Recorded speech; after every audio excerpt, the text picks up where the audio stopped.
This week, we're at Google I/O, where there have been a slew of product announcements. And at Optimal AI, we have an announcement of our own.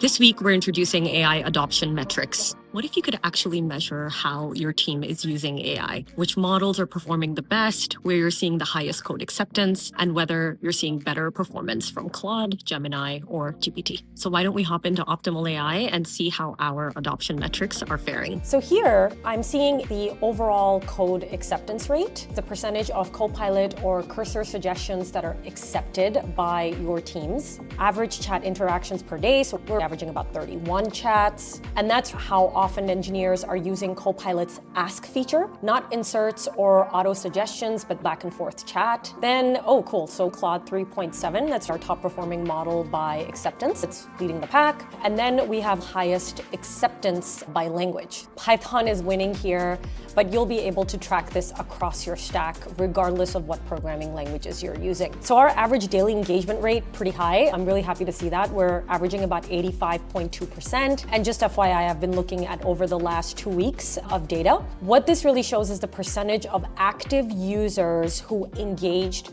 with Copilot in our case in any form, whether it was in GitHub, VS Code, or CLI. Here's what's really cool. None of these metrics are available inside GitHub today.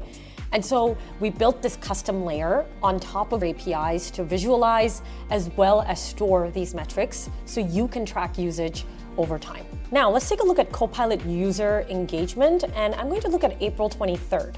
So I'm seeing 50 active users and 43 engaged users. So that gives us the engagement rate of 86%, but we actually calculate this daily and then we average it over your selected date range. And by the way, we support 28-day backfill from the moment you connect. So you'll get instant historic visibility as soon as you sign up and connect to GitHub.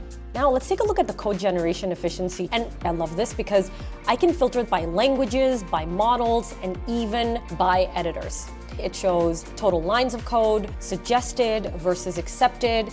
And then I can view this by number of suggestions or switch to lines of code. And then the other thing is that you can compare acceptance as well by editor. So if you want to compare Visual Studio versus VS Code, you can do all of that right here. Now, we've capped languages as well as models up to 4.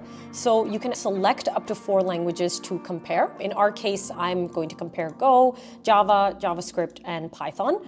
And it's a pretty detailed graph. And as soon as I hover, I can see acceptances versus suggestions for these 4 programming languages. And remember, you can also do this for models. And so I can mix and match for, say, 4 different models and see how those are also trending over time. And of course, all of this data updates dynamically over any 14-day window that you select. So if you're serious about understanding how AI is impacting your engineering org, you can think about this as your ultimate visibility layer. If you've loved what you've seen and you'd like access to our AI adoption metrics, Head on over to getoptimal.ai to request access. Thank you. Ooh, there's a Waymo.